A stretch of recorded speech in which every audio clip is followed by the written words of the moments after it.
जय श्री कृष्ण काका। जय श्री कृष्ण। जय श्री कृष्ण बाबूजी। जय श्री कृष्ण। तू क्या कर रही है यहाँ? मेरे कॉलेज वाले ना पिकनिक पर जा रहे हैं, तो मुझे कुछ पैसे चाहिए थे। तेरे कॉलेज वालों को सिर्फ पिकनिक करने का मूड रहता है क्या? कभी पढ़ाते नहीं है? आप पकड़। हाले। हार्दिक भाई जय श्री कृष्ण। धवल काका जय श्री कृष्ण। बाबूजी जय श्री कृष्ण। हाय हाय। जय श्री कृष्ण। अच्छा बाबूजी, हाँ आओ जो। नीरज कितना लेट हो गया तू? सॉरी बाबूजी। वो पिछली डिलीवरी का क्या हो गया? हो गया? क्या होना है, हो गई। ये लो बाबूजी। आप हमेशा कहते हो धंधा भरोसे का है, फिर ये नोट को आधा फाड़ कर उन्हें क्यों देते हैं? आपको मुझ पर भरोसा नहीं है? भरोसा तो बहुत है, समझा, लेकिन अपना ये आंगड़िया का बिजनेस है ना, उसके कुछ नियम है। अभी तेरे लिए मैं नियम बदलूंगा ना तो बाकी लोगों को बुरा लगेगा। ये ले, ये कट किए हुए पॉलिश किए हुए हीरे, इसको जवेरी बाजार में डिलीवरी कर देना और ताबड़तोड़ फोन करना मुझे। फोन नहीं किया तो? तेरे गाल खुड़बुड़ा रहे क्या मेरा चाटा खाने को? आप अगर रसीद।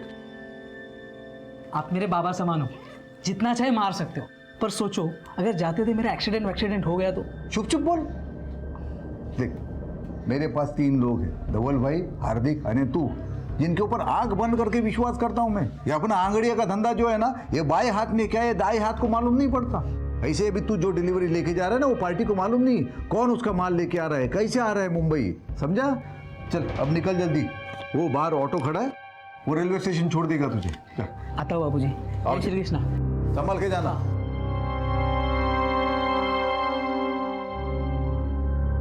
काका सूरज स्टेशन लेके चलो।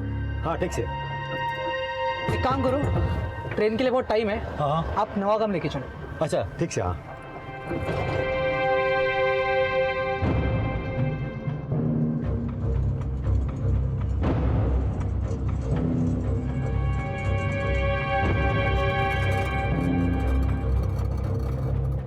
आप रुको जरा, मैं आता हूँ। हाँ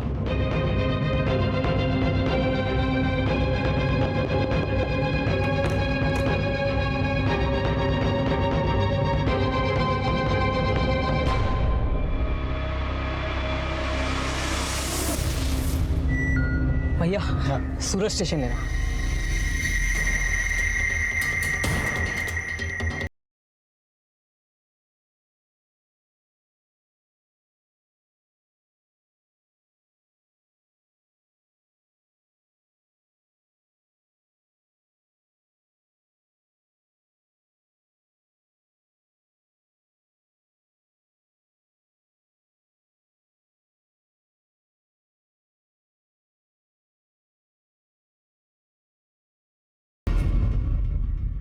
भरोसा एक छोटा सा शब्द है, पर इस छोटे से शब्द पर पूरी जिंदगी टिकी हुई है। जब किसी का भरोसा डगमगाता है तो उसकी पूरी दुनिया हिल जाती है। नमस्कार, मैं सीनियर इंस्पेक्टर संजय बरोत और स्वागत है आपका क्राइम पेट्रोल। रिक्शा लेके। ठीक है, आप एक काम कीजिए, आप भगवती नगर पुलिस स्टेशन आ जाइए फौरन। શું થયું? नीरज का किसी ने खून कर दिया।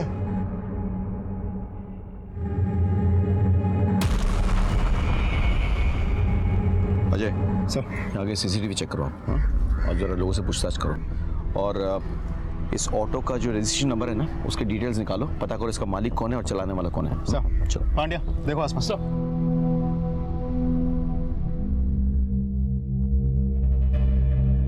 खोलो।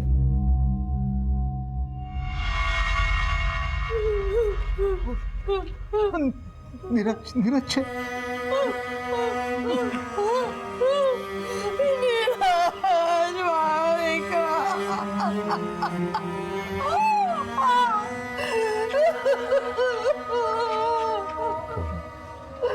ऐसी बात कर लीजिए। नीरज कहाँ जा रहा था? सर वो हीरे की डिलीवरी देने जा रहा था। उसने किसी से कुछ कहा था इस बारे में? किसी को घर पे किसी से? हमें नहीं पता था साहब कि हीराप्पाનું काम करे छे। हमें तो ऐसा ही पता था कि वो एक कुरियर कंपनी में काम कर रहा है। आज इनकी वजह से और इनके धंधे की वजह से हमारा छोकरानो जीव गया। अब चलिए वहां से, आइए। लूट और मर्डर का मामला लगता है। किस किस को पता था कि नीरज के पास हीरे हैं? બીજું તો મારા બે ખાસ આદમી છે, ધવલ અને હાર્દિક, અને મારી પત્ની रमा। अंगाड़ियाનું बिजनेस છે वो तो उसी के नाम से चलता है, तो उसको तो सब पता रहता है। और कोई? और कोई नहीं।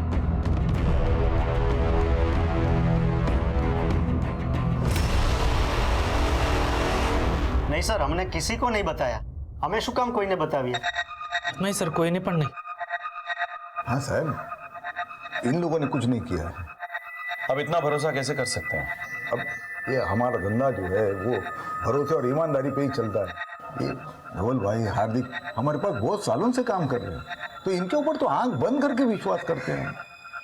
आंख बंद करके चलने से ठोकर लग सकती है, याद रखिए। अब तो आंगड़िया बिजनेस की मालकिन है, आपको तो सब पता होगा। ખબર તો બધી છે સાહેબ, પણ માલકિન કઈ નથી। ये धंधा तो मेरे बापूजी का था, कागज में नाम जरूर है, पर कितना वर्षों थी तो मेरे पति संभाल रहे ये धंधा। मैं किसी से क्या बात करूंगी? इस सिलसिले में तो मेरी किसी से मुलाकात भी नहीं होती। वो सब ठीक है, लेकिन जो कोई भी है उसने फील्डिंग बहुत अच्छी की है। आपके खिलाड़ी के बारे में उसको पूरी जानकारी थी। हम अभी निकलते हैं, लेकिन आगे आपकी मदद की जरूरत पड़ेगी। क्या फटाफट ले आओ सब। सर, जहाँ नीरज का मर्डर हुआ था वहाँ आसपास हर जगह हमने चेक किया, लेकिन कोई सीसीटीवी लगा हुआ नहीं। अजय, बहुत प्लानिंग के साथ ये लूट और मर्डर किया गया है। किसी को अच्छी तरह से पता था कि नीरज के पास वो हीरे हैं। उसका ऑटो जब किसी सुनसान जगह पे पहुंचा तो उसे गोली मारकर वो हीरे निकाल लिए। सर, ऐसा भी तो हो सकता है इन सब में वो ऑटो वाला भी शामिल हो। करेक्ट, ढूंढो उसको, उसका मिलना बहुत ज़रूरी है। सब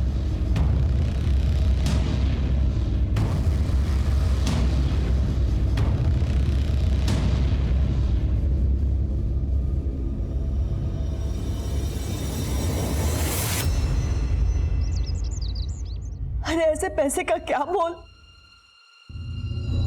जो किसी की जान नहीं बचा सकता। हमें बस इसके बाद आप अंगड़िया का धंधा नहीं करेंगे। रमा, શું વાત કરો છો? रमा, आंगड़िया मेरे लिए सिर्फ काम नहीं है, ये विरासत है। और याद है ना, तुम्हारे पिताजी ने मरते वक्त मेरे से कसम ली थी कि उनके धंधे को मैं ईमानदारी से बढ़ाऊंगा। वो बढ़ाया मैंने। अरे पर कोड़ा बाटे जाननी जोखिम कर सकता मैं। आपका एक भी बेटा इस काम को आगे नहीं बढ़ाने वाला। बेटे नहीं आने वाले तो अब हमारी શું गलती है? मैंने कोशिश की थी बड़े बेटे को धंधे में लाने की। क्या किया उसने? गपला किया, नाम खराब किया मेरा। आस्तीन का सांप निकला वो। पर હું મારા નાના દીકરાને આ ધંધામાં नहीं लाવીશ। ये धंधा मेरे नाम पे है ना, तो धीरे धीरे ये धंधा मैं धवल और हार्दिक को सौंप दूंगी। पर इस धंधे की मनुष्यत मैं इस घर में नहीं आने दूंगी। मेरे को मेरा पैसा चाहिए। मारा हीरो नु शू? अरे मेरे 25 लाख का क्या होगा? शर्म नहीं आती पन्नालाल से पैसा मांगते हो? तुम्हारे हीरो के चक्कर में मेरा आदमी मारा गया। मेरे को मेरा पैसा चाहिए कैसी भी तरह से, नहीं तो उसके बाद में जो होगा मेरी कोई जवाबदारी नहीं होगी।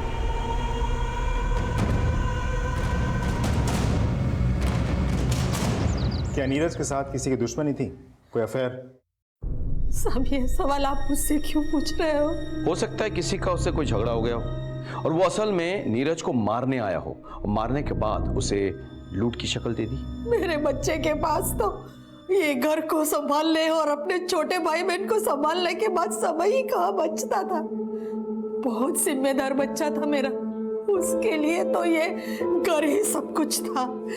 इंस्पेक्टर साहब, तुमने एक महान सौगंध है, इंसाफ दिलाइए साहब, मेरे बच्चे को इंसाफ दिलाइए।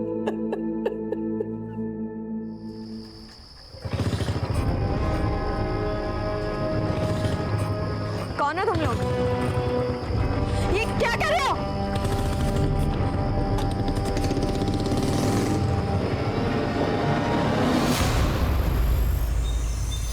सर, जिस ऑटो में नीरज जा रहा था उसके ड्राइवर के बारे में पता चल गया है। वो अपने एक रिश्तेदार के घर में छुपा हुआ है। उठा के लाओ उसे। सर, रमा, तूने हीरो की डिलीवरी के बारे में किसी को कुछ बताया था? वैसे तो किसी के साथ बात नहीं की। याद करो। हाँ, इधर से हेतल आवेले घरे ने, शायद मुंह से कुछ निकल गया होगा। आज तो इतना परेशान थे, एक अर्जेंट डिलीवरी थी उनकी। श्रीनाथ जी, तो तुम शामिल थे इन सब में? हाँ? साहब मैं काई नहीं थे साहब, वो तुमने साचो साचो कहूँ साहब। उस दिन एक लड़का मेरे ऑटो में बैठा, काका सूरज स्टेशन लेके चलो। लेकिन ट्रेन थोड़ा लेट था ना, तो बोला मेरे को दूसरे के घर पे जाना है, उधर मेरे को छोड़ो। एक काम करो, ट्रेन के लिए बहुत टाइम है, आप नवागाम लेके चलो। तो मैं तो उधर छोड़ा उसको, 15-20 मिनट में उसकी राह देखा, फिर वो आया, बोलता अभी मेरे को सूरत स्टेशन ले चल। भैया सूरज स्टेशन लेना। फिर हम लोग रास्ते में आ रहे थे ना, तो किसी ने उसको मार दिया। किसके घर छोड़ा था तुमने उसे?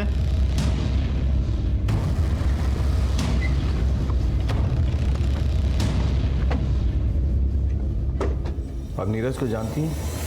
हाँ जी सर, बचपन से जानते हैं एक दूसरे को हम। वो कल आपसे मिलने आया था। आया था सर। उसकी बदकिस्मती थी कि मुझसे मिलकर जाने के बाद किसी ने उसकी जान ले ली। काश कि वो यहाँ ना आया होता, सीधा स्टेशन चला जाता तो बच जाता सर। वो क्यों मिलने आया था कल आपसे? सर वो मुंबई जा रहा था, मेरा मायका भी मुंबई में ही है, तो बस पूछने आया था कि घर वालों के लिए कुछ सामान लेकर जाना है या वहां से कुछ लाना है। कांति सेठ को जानती हैं आप? वो मेरे ससुर जी है, मैं उनकी बड़ी बहू हूँ।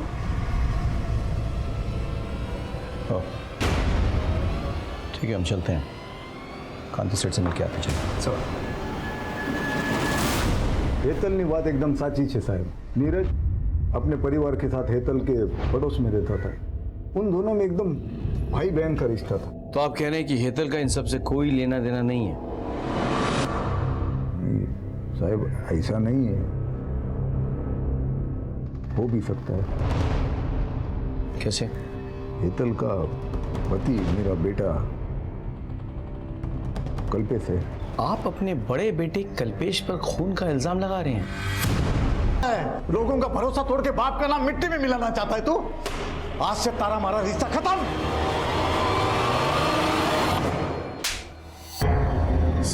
सर मैंने नहीं खबर सर, मैं मानता हूँ मेरे से एक बार गलती हुई है और उसकी सजा आज तक भुगत रहा हूँ सर, लेकिन वो साचो को इस बार मैंने कुछ नहीं किया सर। सच बोल। सर मैं सच बोल। यकीन मानिए सर। देख, अगर साहब सच बोले, उन्होंने कुछ नहीं किया साहब।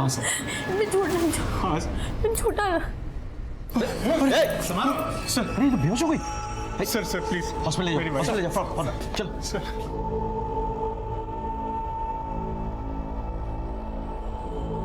इनका कोई रिश्तेदार है यहाँ पे? नहीं, फिलहाल तो अभी कोई नहीं है। वैसे हुआ क्या डॉक्टर साहब? ये माँ बनने वाली है। ठीक है, आप एक नंबर नोट कर लीजिए, 444। क्या हेतल मां बनने वाली है? भाई कपाल ने मेरी सुन ली। वकील साहब, कल्पेश की जल्द से जल्द जमानत करवा दो। पैसे की चिंता मत करो, जितने लगेंगे मैं सब दूंगी। माँ, वो कल्पेश भाई बाहर खड़े हैं। थैंक यू सो मच माँ, thank you so much. Thank you मने नहीं, अपने बीवी को बोल, माँ बनने वाली है वो।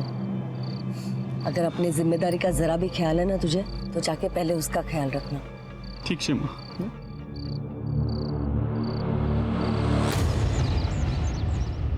सर, फॉरेंसिक डिपार्टमेंट ने आपको नीरज मर्डर केस की डिटेल्स मेल किया है, मेल चेक कीजिए सर।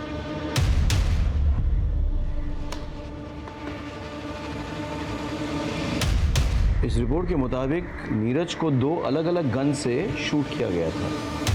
पहली गोली जो उसके शोल्डर पे लगी थी, एक रिवॉल्वर से शूट किया गया था, और दूसरी गोली जिससे उसकी जान गई थी वो एक .22 कैलिबर पिस्टल से निकली थी, उसे पॉइंट ब्लैंक रेंज पे शूट किया गया था। यानी क्लियर है सर, लेकिन एक मामूली से अंगाड़ी या कुरियर वाले लड़के को मारने के लिए 2 गन्स का इस्तेमाल किया गया है।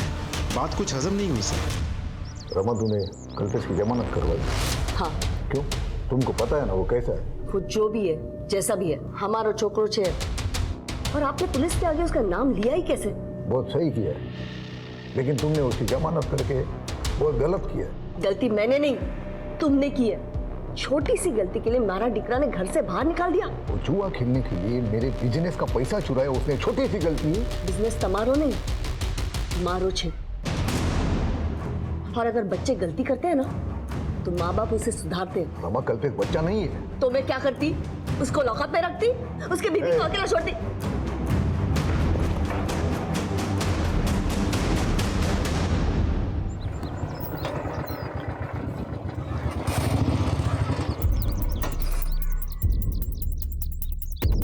क्या सेठ, क्या समझा था? अपने बाप का पैसा हजम कर जाएगा? पन्नालाल सेठ का पैसा वापस कर। ये देख, तेरी बेटी का दुपट्टा। अभी तो ये दुपट्टा उतारा है, अगर पन्नालाल सेठ का पैसा वापस नहीं दिया ना तो अगली बार कुर्ता उतारूंगा, समझा?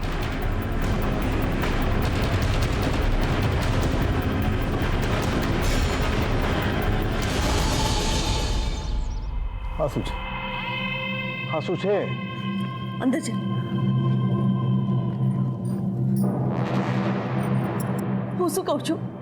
उसको सारे पैसे दे दो ना, झंझट खत्म हो जाएगी। आखिर अपने बेटी का सवाल है। ये पन्नालाल की धमकियों से डर के मैं अपने धंधे के उसूल नहीं बदलूंगा, कभी नहीं।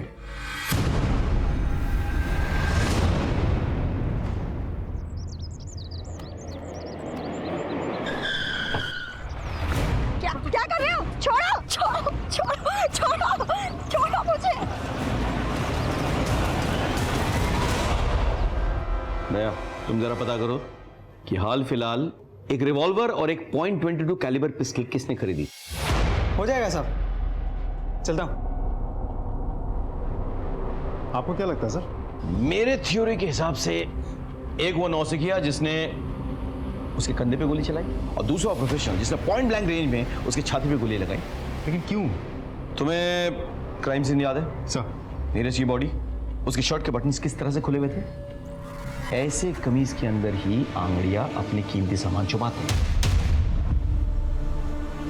यानी किसी को पता चल गया।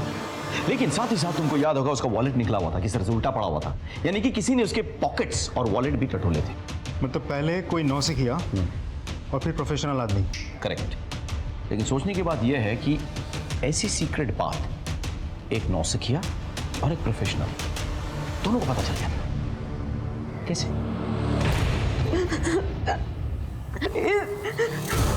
प्लीज जाने दो,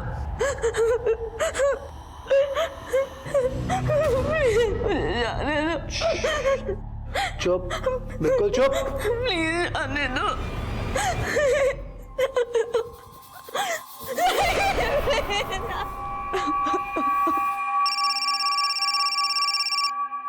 सुगांधी सेठ, तेरे को क्या लगा मैं सिर्फ भौंकने वाला कुत्ता हूँ?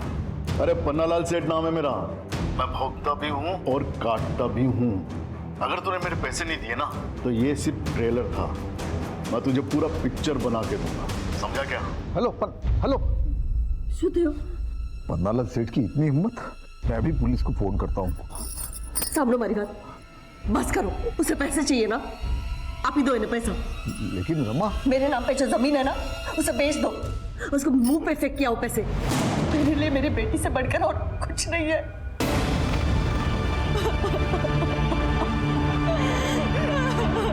अक्सर लड़कियों के साथ हुए मोलेस्टेशन, छेड़खानी, यहां तक कि बलात्कार जैसे संगीन अपराध में भी लोग पुलिस तक नहीं आते।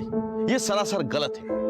अगर पुलिस को अपराध के बारे में पता नहीं चलेगा तो वो अपराधियों तक कैसे पहुंचेंगे, कैसे उन्हें सजा दिलवाएंगे? कांति सेठ और रमाबेन ने भी पारुल के मोलेस्टेशन के बारे में पुलिस को नहीं बताया। उधर नीरज के मर्डर केस में किसी के खिलाफ हमें कोई सबूत नहीं मिल रहा था। हम इन्हीं चीजों में उलझे हुए थे कि अचानक कुछ ऐसा घटा जिसने इस केस की दिशा पलट दी।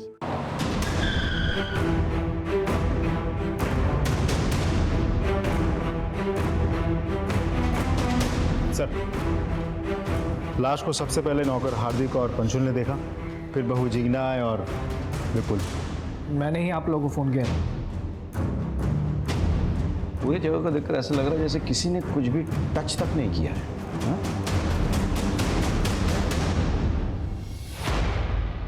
मौत तो गला दबाने से हुई है।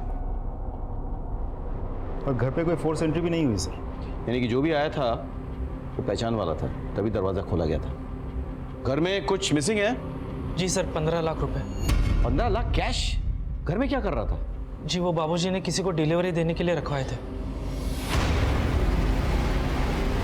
एक काम करो जी, आस पड़ोस से पता करो, किसी ने किसी को यहाँ आते हुए देखा था ये? आपने कुछ सुना? जी नहीं, दोपहर में तो यहाँ पे सन्नाटा छाया रहता है। कई लोग सत्संग में चले जाते हैं और बाकी बच्चे लोग सोए रहते हैं। आपने लड़ाई झगड़ा या कोई चीखने की आवाज़ सुनी? नहीं साहब, हमने कोई आवाज़ नहीं सुनी। ठीक। सर, हम दोपहर को यहाँ आए थे रमाबेन के साथ सत्संग में जाने के लिए, लेकिन दरवाज़ा लॉक था, तो हमें लगा कि वो सत्संग में होगी, इसलिए हमें जता रहा। पारुल कहाँ है? बाबूजी और पारुल अहमदाबाद गए हैं। एक बात बताइए, ये हार्दिक और पंशुल पे आपको कोई संदेह है? मतलब ये दोनों भी तो मर्डर कर सकते हैं ना? नहीं साहब, आ बनने तो भरोसा ना मानसो छे। भरोसे वाला हाथ ही सबसे पहले पीठ में छुरा भोगता है। अजय, इन दोनों को थाने ले आओ और पोस्टमार्टम के बाद बॉडी सौंप दो फैमिली को। साहब, गांधी सेठ कल देर रात तक ऑफिस में ही थे। ये राहु काल शुरू होता ना एकला माटे, पर फिर आज मुंबई में 15 लाख रुपए भिजवाने थे, तो पैसा लेकर सेठ घर पे चले गए, क्योंकि दुकान में नहीं रख सकते ना, और हम भी साथ में थे साहब। रमा 15 लाख से तो कबाड़ में रख देना, और तुम लोग कल दोपहर के बाद आ जाना। कल सुबह मैं अहमदाबाद जा रहा हूँ डिलीवरी के लिए, तो शाम तक लौटूंगा। कल 11 से 3 बजे तक राहु काल है, तो उसके बाद आ जाना और ये कैश लेके जाना। जी बाबूजी। ठीक है बाबूजी। जय श्री कृष्ण। जय श्री कृष्ण। और फिर हम जब 2:15 बजे घर पहुंचे तो तुम दोनों के मुताबिक कांति सेठ अपनी बेटी पारुल को लेकर अहमदाबाद गए डिलीवरी के लिए? हाँ, अबे ये आंगड़िया कब से अपनी बेटी को लेकर जाने लगा डिलीवरी के लिए, बताना। तकलीफ हो रही है क्या? नहीं सर, कहीं नहीं। एक मिनट खड़े हो जा, बैठ। मुझे चेक करो जरा। खड़ो जा, खड़ो।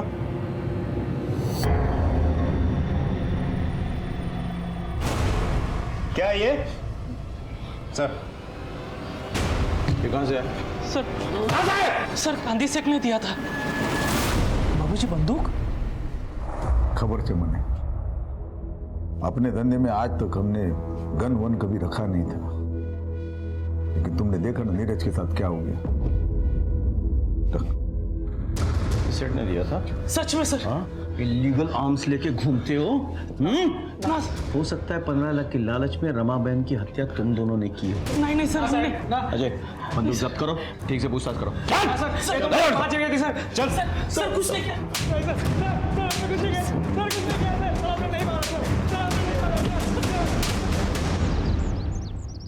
सर डोंट वरी, मैं करवा दूंगा। ओके सर, दोनों को रात भर बहुत तोड़ा, लेकिन दोनों के दोनों एक ही रट लगाए बैठे हैं। हमने रमाबेन को नहीं मारा। सर कांति सेठ अपने घर पहुंच गया। अजय, काम करो, हार्दिक के पिस्तौल को फॉरेंसिक के पास भेजो, चेक करवाओ कि कहीं ये वही पिस्तौल तो नहीं जिससे नीरज को गोली मारी गई थी। Can you do that? Sir, okay sure. वो धवल भाई को पता है सीरियल नंबर? 1 minute sir. हाँ, ये रहा। B325 थी G927। ये पैसे आपने दिए थे डिलीवरी के लिए? हाँ सर, हमने दिए। इसी सीरियल नंबर के नोट्स थे? Yes sir. Serial number confirm कर लिया है, इसी नंबर के नोट्स थे। गुड। एक बात बताइए, हार्दिक को गन आपने दी थी? जी। कहाँ से मिली है गन आपको? एक आदमी वो सप्लाई करता है। कौन आदमी? सलाउद्दीन। सलाउद्दीन के बारे में पता करो, और इन नोटों के जो सीरियल नंबर्स हैं ये हर जगह सर्कुलेट करो। सर, आप अहमदाबाद गए थे ना डिलीवरी के लिए? अपने साथ अपनी बेटी पारुल को क्यों लेके गए थे आप? वो उसके बुआ के घर छोड़ने गया था अहमदाबाद में। कोई खास वजह? मैं आपसे कुछ पूछ रहा हूँ।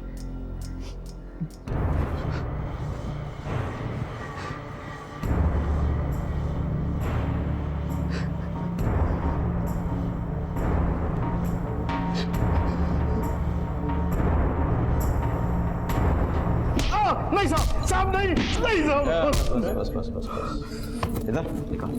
वो कांति सेठ मेरा पैसा नहीं दे रहा था साहब, तो वो तो डरावा माटे थोड़ा। और उसके बाद तूने रमाबेन को मार डाला? नहीं साहब नहीं, मैंने रमाबेन को नहीं मारा साहब। नहीं मारा तूने? नहीं मारा। नहीं मारा? इसकी इतनी धुलाई करो कि इसके मन का मैल धुल जाए। बस नहीं साहब नहीं, छोड़ दो साहब, छोड़। सर हमने सलाउद्दीन के अड्डे पर छापा मारा, लेकिन वो फरार है। अड्डे पर कोई नहीं मिला सर। सर रमाबेन की पोस्टमार्टम रिपोर्ट आ गई है। सर उसे गला दबा के मारा गया था, और गला दबाने के बाद उंगलियों के निशान भी मिटा दिया गया था। सर एक बात तो साफ है, जिस तरीके से गला दबाया गया है वो देख के तो लगता है मारने वाला कोई प्रोफेशनल नहीं था। रमाबेन नॉर्मली रोज दोपहर 12:30 बजे सत्संग के लिए जाती थी, और लगभग उसी वक्त उनकी छोटी बहू जिग्ना टिफिन लेकर अपने पति की दुकान जाती थी। जी सर, मैं उस दिन भी करीब 12:30 बजे निकली थी, लेकिन मम्मी जी किसी का इंतजार कर रही थी, शायद पंशुल और हार्दिक का। तो आप पहले से जानती थी कि कोई पैसा लेने आने वाला है? नहीं सर, मने नहीं खबर। मुझे तो अभी पता चला जब ये सारी बातें सुनी। मम्मी जी ने भी मुझे कुछ नहीं बताया था। मैं माँ के बगैर क्या करूंगा? हर कदम पर माँ ने मेरा साथ दिया था। माँ ने मेरे लिए नया टिफिन खरीद के उसमें मेरी पसंद के छोले बना कर दिए थे। किसने सोचा था कि वो आखिरी बात। सर कुछ समझ में नहीं आ रहा है कि दोनों केसेस एक दूसरे से जुड़े हुए भी हो सकते हैं, अलग अलग भी। अलग अलग हो सकते हैं, लेकिन मोटिव एक ही है, पैसा। पहले वाले केस में भी एक किलर नॉन प्रोफेशनल था, और दूसरे में भी। तुमने घर वालों को ट्रैक किया है ना? ट्रैक किया सर, लेकिन कुछ सस्पिशियस नहीं मिला, सब कुछ नॉर्मल है।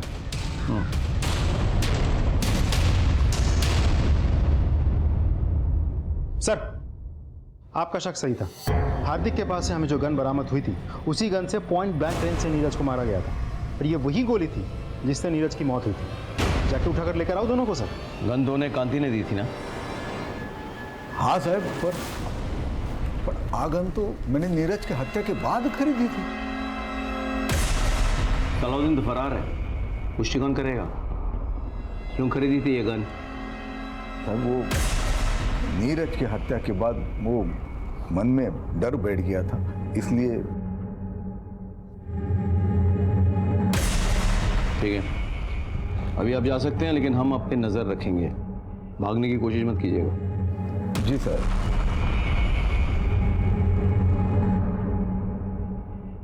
सर इस कांति पे शक है? अजय, हमारे प्रोफेशन में शक करना कोई गुनाह नहीं है, बल्कि शक ना करना गुनाह है। कई बार जिस पे हमें शक ना हो वो असली अपराधी साबित हो चुका है। सर पन्नालाल का वकील हाईकोर्ट से बेल पेपर लेकर गया। जाने दो उसे, लेकिन उस पर नजर रखना और कॉल रिकॉर्ड चेक करना। सर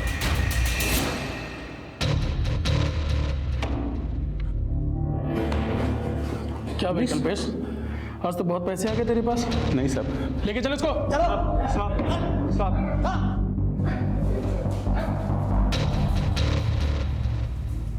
खबर न थी? नहीं सर। हाँ बोलो। सर हमने एक जुए के अड्डे पर छापा मारा है। यहाँ पर हमें उसी सीरीज के नोट्स मिले हैं जो कांति सेठ के घर से गायब हुए थे। सारे जुआरी पकड़े गए? Yes sir. सबको उठा के ले आओ, और अड्डे के मालिक को भी ले आओ। ठीक है सर।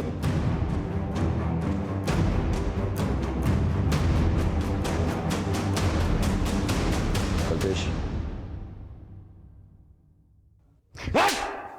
सर मैंने नहीं मारा अपनी माँ को। नहीं मारा?